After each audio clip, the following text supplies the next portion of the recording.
gentlemen. Chris Wallace here, advisor to men. We're going to call this one Read Between the Lines. I remember watching a lot of Westerns on TV as a kid. They were mostly movies that once appeared in theaters and were long past their prime.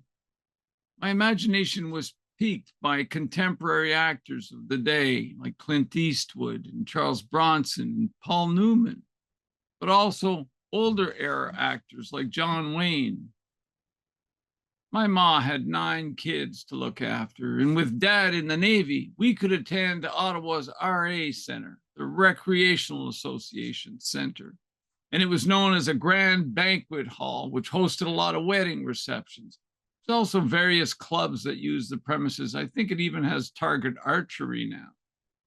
I also took swimming lessons there at the outdoor pools, which opened every summer.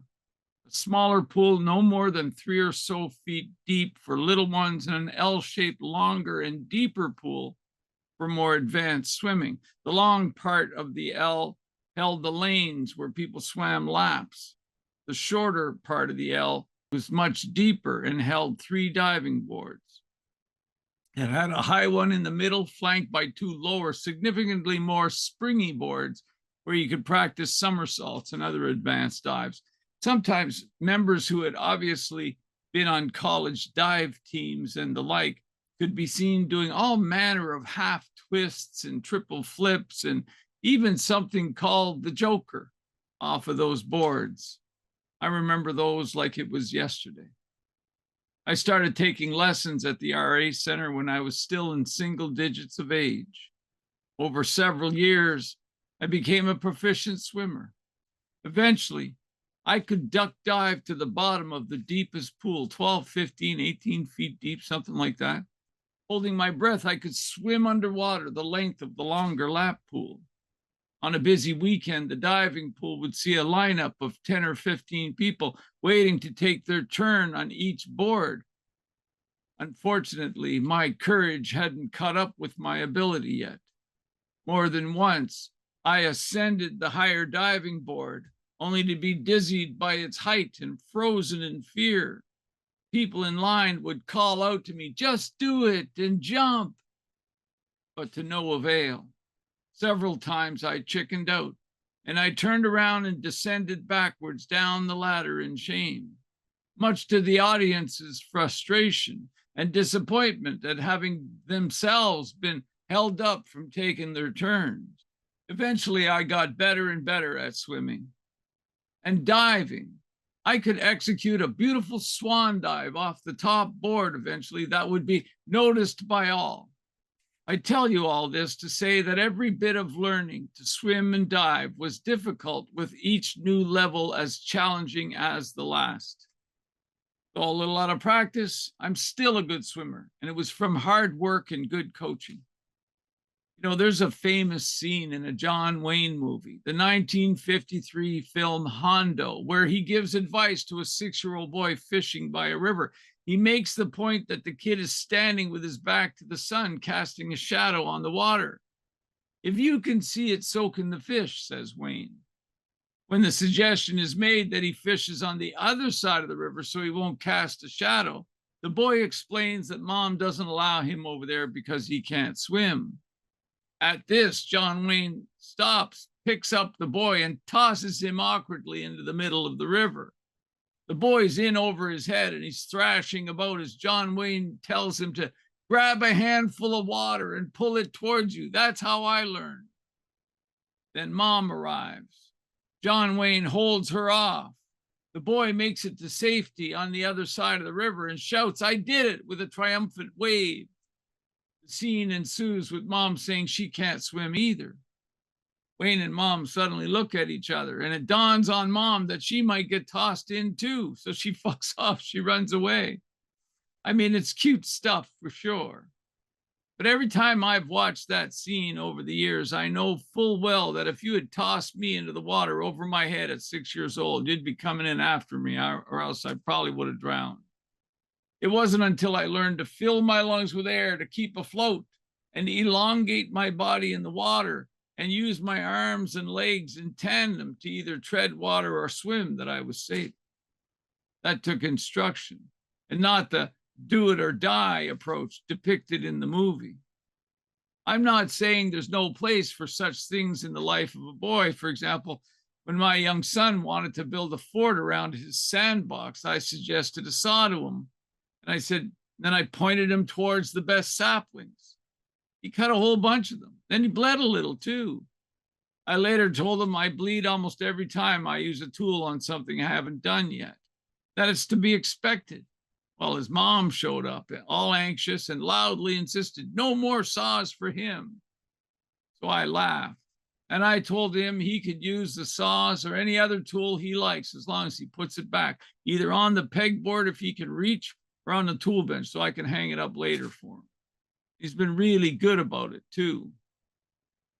To be fair, John Wayne's heyday in movies were a decade or so after World War II. In part, male stoicism had just saved the world from tyranny, obviously, no small thing. Women had helped with that in many ways, in some cases, replacing or supplementing in part the domestic workforce used in the war effort, amongst many other things. It followed that women were encouraged to stay home and dote on their husbands' needs while raising a brood of baby boom children. Rebuilding the world after almost 50 years of ruinous calamity was a male priority. Of course, nature never intended for women to be sold caregivers, or at least we had not evolved to live this way. Children are best raised by both a man and a woman, as well as a series of helpers. Sure, mom is most important and delivers the babe and provides mother's milk. She's the creator of life. But close family and community all contribute and share in the responsibility of raising the child. With each subsequent generation, in a process that's been going on for about 200 years, as far as I can tell, the responsibility for raising children has fallen increasingly by generation to moms alone. Now, the state is being tasked with the job of raising kids as families break down and the system puts women to work. This is a continuation and expansion of an accelerated trend after last century's 2 world wars, including a 1919 epidemic, a market collapse, the threat of nuclear war, and communism holding our attention for decades. Every able-bodied man and many women went to work to rebuild the world on every continent. And in that process, men have lost their way, so bound by the system that they either don't know what it is to be men themselves and or are too busy to teach masculinity to the boys arriving after them. There exists out there a cadre of feminist dissenters, male and female, cheered on by lettered folks seeking disruption, who take every opportunity to show that men are intrinsically faulted, destructive to society, not to be trusted, and in need of a sharp correction to be handed out at every opportunity. It's the kettle calling the pot black, something my ma used to say. Disagree with the feminists? You are part of the problem, typically, is the response. How does it feel hearing the various anti-male sentiments out there? It's not just toxic masculinity, but commonplace everyday put-downs of men. I fear for our boys and for our girls growing up in what has become really a toxic atmosphere on many human fronts. I shake my head when I hear a woman say, I don't need a man to defend me. Excuse me? I think, who are you going to call? Ghostbusters? Cue the fucking music. Note, 85% of cops are men. If there's a war, 85% of the deaths will be men. If there's a workplace accident resulting in death anywhere on the planet, well over 90% of the time, it's a man who dies. White males are the top target of these forces. After that, it's all males. It's the margins. The margins want power. U.S. Army recruiters say white males were the backbone of the greatest fighting army in the history of the world. Now, the very demographic which ensured your freedom refused to enlist. Recruiters say white males are not enlisting. Uh-oh. They say, no, can't be bothered. The feminist wenches may get their wish. Meanwhile, around the world, the child's chances of survival are greater when a man is involved in his or her care. Nobody mentions that. Notice the feminists don't make much noise about that little fact. So we can dispense with the nonsense. Men are the defenders. Let's not kid ourselves. It's just that women spend 50 to 90% of disposable income. Any real estate agent knows you can't sell a home to a couple unless the wife approves of the purchase. Nothing so wrong with that either. Because of fiduciary duty, corporations must do their best to create profit for their shareholders. This means the capitalist markets lean towards catering to women's every women need. In just a few decades of consumerism, here we are. That's how you go from John Wayne in the 1950s to Everybody Loves Raymond by the 1990s. And who are we trying to fucking kid? No one loved Raymond. His character was hated by men like me and held in contempt by women. The show was one big passive-aggressive, phony laugh, sick society put down.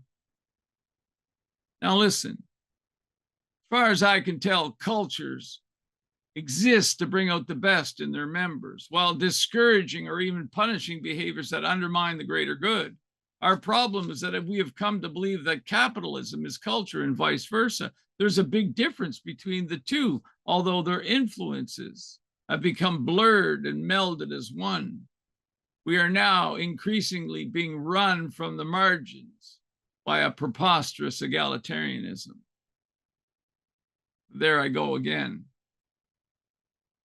Women around the world carry more anxiety and depression.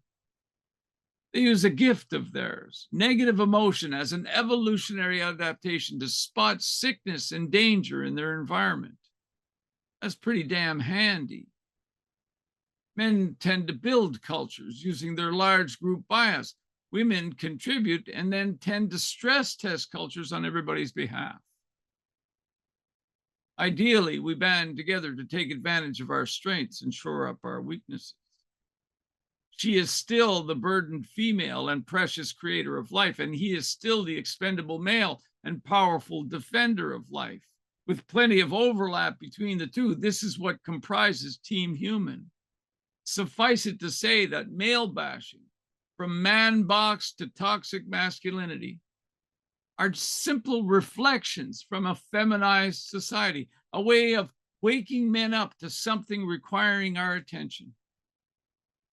Just as women let men know there was something awry with second wave feminism in the 1960s and beyond, most of those issues have been resolved, and men mostly listened. And here we are, another season of our discontent, to riff on Steinbeck. If we fail to listen to the feedback, the culture becomes increasingly feminized and chaotic, doomed to be ruled by the 8% or so who happen to be personality disordered. Maybe now is a good time to say, don't take it personally.